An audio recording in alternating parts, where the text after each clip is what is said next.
애초에 기소도 재판도 이루어지지 않았어야 할 패스트트랙 재판이 어제 결심되었습니다. 저는 어제 최후 진술에서 혹시라도 책임을 물으면 그 당시 핵심 당사자인 원내대표였던 저에게만 책임을 물어달라. 어느 의원에게도 책임을 묻지 말아달라고 최후 진술을 하였습니다. 이 사건에 대해서 많은 사람들이 이미 잊어버렸습니다. 그러나 이 사건이 지금 작금의 대한민국의 의회 독재와 사법 독재를 가속화한 사건이기 때문에 다시금 반추해 봅니다.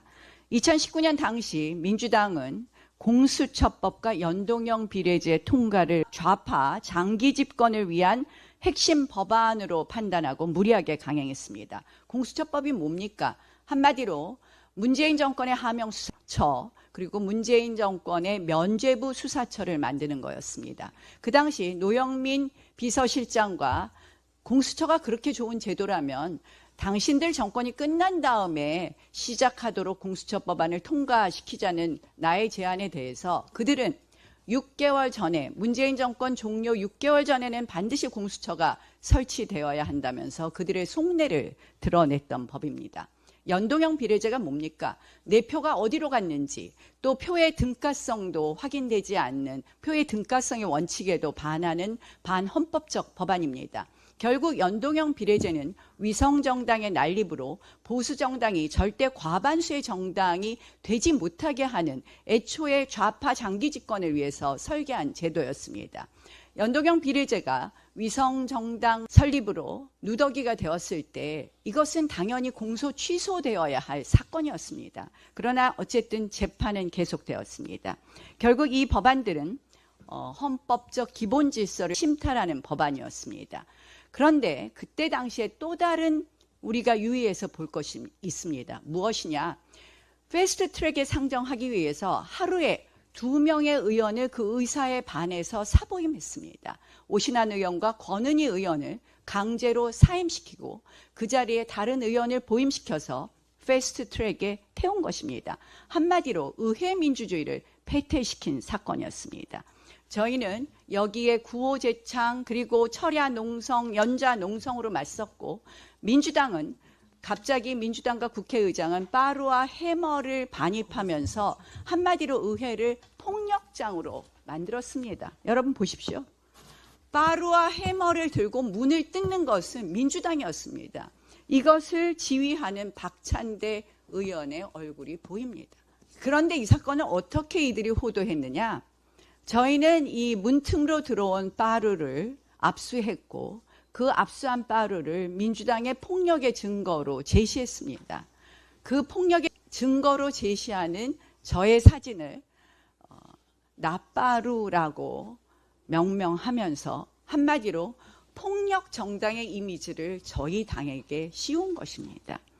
두 가지를 민주당이 지속적으로 해왔는데 나바루 프레임으로 폭력 정당의 이미지를 우리에게 씌운 거하고 두 번째로는 이 사건으로는 박범계 의원을 비롯한 민주당 의원들도 6명 기소되어 있습니다. 그들은 아직도 재판이 끝나지 않았습니다.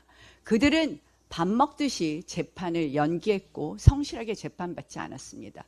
저희는 23명의 의원과 전현직 의원과 보좌진 27명의 피고인의 범죄 사실을 확정하다 보니 오래 걸렸습니다.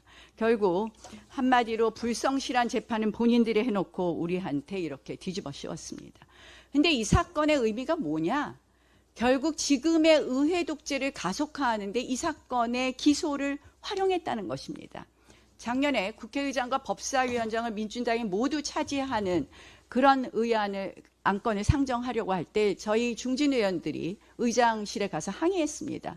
그 당시 박찬대 원내대표가 저에게 다가와서 하는 말이 의장실에 이렇게 항의하고 의장님 못 가게 하는 것 바로 경호권 발동하겠습니다 했습니다. 지금 상임위원장에서는 어떤 일이 벌어지고 있습니까? 의원들의 발언에 경고하고 퇴장을 명합니다. 토론은 형해화되었습니다. 한마디로 패스트트랙 기소는 의회 독재를 가속화시켰습니다. 패스트트랙의 기소는 또 무엇을 만들었느냐? 지금의 검찰 해체를 넘은 대법원장 사퇴라든지 내란 재판부라든지 하는 한마디로 위헌적인 주장을 서슴지 않게 만들었습니다. 저희가 여기에 침묵하는 것은 그 당시도 그랬고 지금도 그랬고 이것은 국회의원으로서의 헌법상 책무를 방기하는 것입니다. 저희는 용기 있게 국민과 함께 싸워야 됩니다. 그리고 그들의 폭력성, 그리고 그들의 이중성을 낱낱이 알려야 합니다. 그리고 그들의 헌법 질서 파괴가 결국 대한민국을 북한식 일당 독재 국가로 만드는 것임을 명명백백하게 알려야 합니다. 정청래 대표가 오늘 저한테 법사위에서 구형받았으니 나가라고 언급했다고 합니다.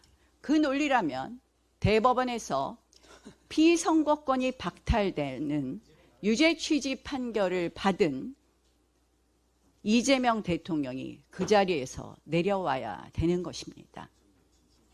터무니없는 이야기 하지 말고 대통령 재판이나 헌법에 따라서 법에 따라서 다시 받도록 하는 것이 그들이 해야 될 책무라는 점을 지적합니다.